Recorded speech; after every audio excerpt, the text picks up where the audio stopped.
Kunduz Hospital Airstrike.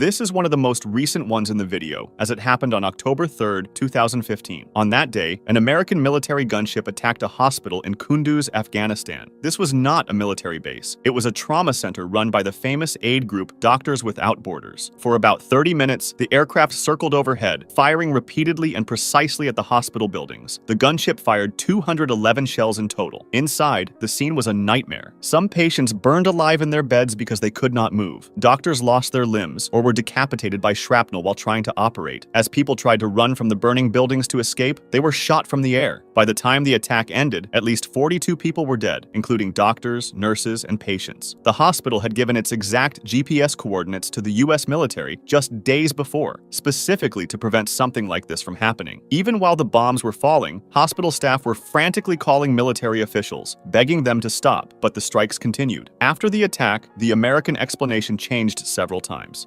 First, officials said they were protecting troops on the ground. Then, they claimed the Afghan army had asked for the strike. Finally, the US commander admitted it was a specific decision made by American forces, but called it a tragic mistake caused by human error and broken equipment. Some officials tried to claim that Taliban fighters were hiding in the hospital, using civilians as human shields. Doctors Without Borders flatly denied this, explaining that they had a strict no-weapons policy and that the compound was full of doctors and patients, not soldiers. In the end, President Obama apologized, and the military punished 16 people with administrative discipline, but no one was ever charged with a crime. The Pentagon concluded that because it was an accident, it was not a war crime. The doctors and the United Nations called for an independent investigation, arguing that a military cannot fairly investigate its own actions, but that investigation never happened.